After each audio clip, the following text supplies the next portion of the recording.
Assalamualaikum warahmatullahi wabarakatuh. Perkenalkan, nama saya Salsa Hanimazida dari kelas C, Fakultas Psikologi, Prodi Psikologi. Baik, pada video kali ini saya akan memenuhi tugas UTS dari mata kuliah BK yang diampu oleh Bapak Riko.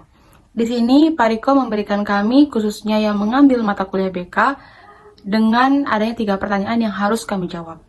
Baik, langsung saja masuk pada soal yang pertama, yakni mengenai persamaan dan perbedaan antara bimbingan dengan konseling. Ya, jadi di sini bimbingan dan konseling sama-sama membantu individu untuk memecahkan permasalahan yang sedang mereka hadapi. Namun bedanya, bimbingan ialah masalah yang dipecahkan relatif kecil, sedangkan konseling masalah yang dipecahkan cukup besar dan dilakukan oleh seseorang yang sudah ahli atau yang sudah berprofesi, seperti contohnya itu psikolog. Baik, lanjut ke soal yang nomor 2. Apa 8 fungsi BK? Langsung saja, fungsi yang pertama yakni fungsi pemahaman. Di fungsi pemahaman ini, bagaimana seorang BK memberikan pemahaman kepada peserta didik, entah itu mengenai dirinya sendiri maupun lingkungan sekitarnya. Sebagai contoh yang sering kita lihat di kehidupan kita sehari-hari, peserta didik SMP ingin menginjak ke bangku SMA. Peserta didik bingung ingin mengambil jurusan IPA, IPS, atau langsung ke SMK. Di sanalah tugas seorang BK mengarahkan seperti apa baiknya jurusan yang harus diambil oleh peserta didik. Kemudian masuk ke faktor lingkungan.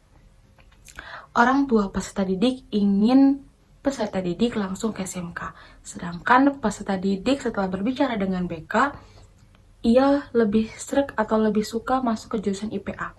Di sanalah tugas seorang BK bagaimana memberikan pemahaman kepada peserta didik agar bisa berbicara dengan baik kepada orang tuanya, supaya bisa menentukan jurusan sesuai dengan karakter dan minat bakat yang dimiliki oleh peserta didik tersebut. Masuk ke fungsi yang kedua, yakni fungsi pencegahan. Di sini bagaimana tugas seorang BK mencegah agar peserta didiknya tidak terjerumus ke dalam permasalahan yang dapat mengganggu proses perkembangannya. Misalnya dengan memberikan layanan informasi mengenai narkoba.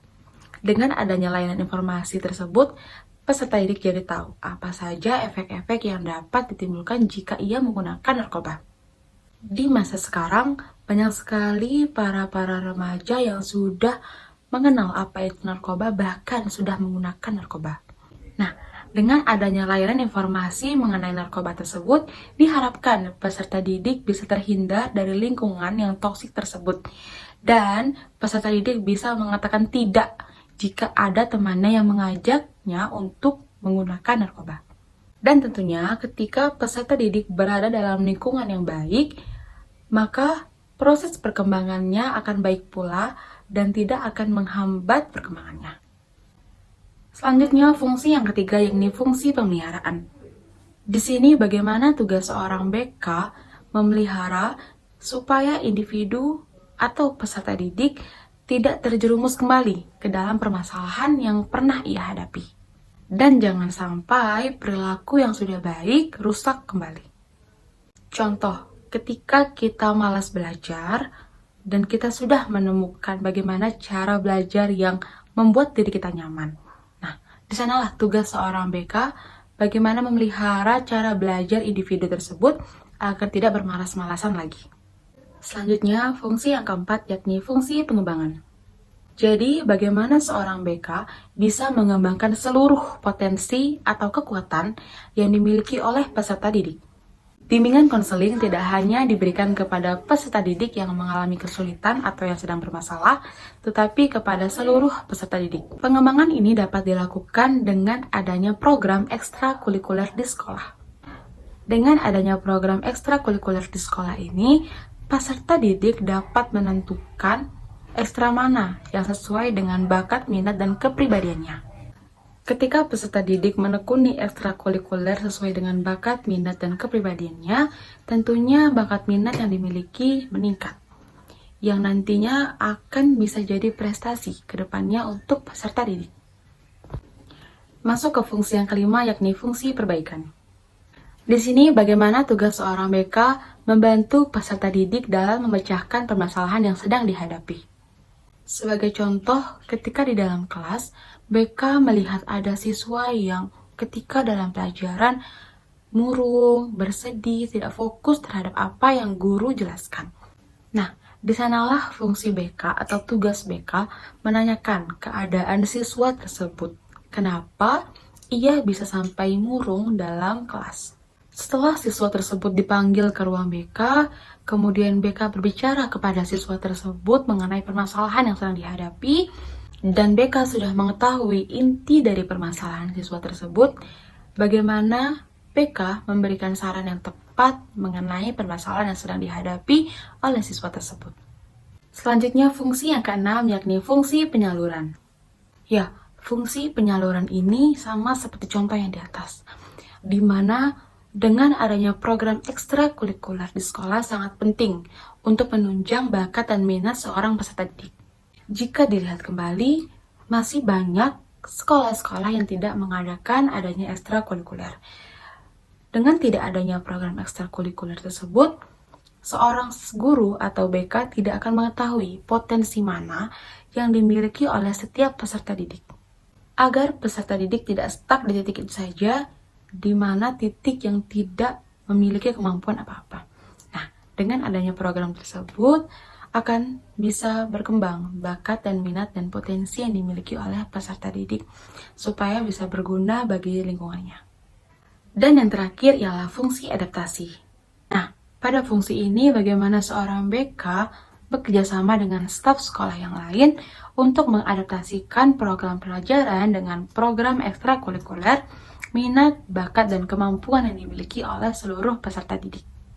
Contohnya ketika di sekolah ialah program class meeting. Nah, di program tersebut peserta didik ketika sudah selesai dengan ujian, entah itu UTS maupun UAS, dengan adanya program class meeting ini, mereka bisa bersenang-senang sambil belajar. Dalam program class meeting tersebut, akan ada banyak permainan yang tentunya ada fungsi-fungsi lain untuk mengasah otak mereka. Entah itu kekuatan, kekompakan, kerjasama, dan masih banyak lagi. Dengan adanya program tersebut, tentu para siswa atau seluruh siswa tidak akan bosan atau boring dengan pelajaran yang ada. Di sanalah tugas seorang BK dan seluruh staf sekolah untuk mengkoordinasikan bagaimana permainan-permainan yang baik yang harus dilakukan untuk peserta didik supaya bisa mengasah kekuatan dan kerja sama seluruh peserta didik.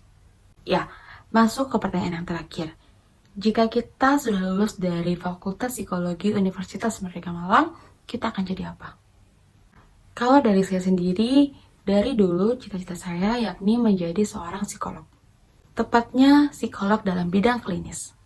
Dari dulu saya sudah suka sekali dengan program-program televisi yang menayangkan ketika mereka mendatangi rumah sakit jiwa atau menemui remaja-remaja yang ingin mengakhiri hidupnya atau bunuh diri.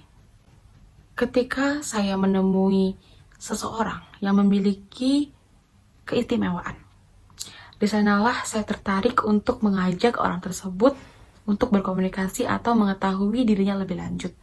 Kenapa dia bisa memiliki keistimewaan tersebut, atau bagaimana cara dia berinteraksi dengan lingkungannya yang tidak sesuai dengan dirinya. Lalu, apa bedanya seorang psikolog, konselor, dan psikiater? Kita akan bahas satu persatu, mulai dari seorang psikolog.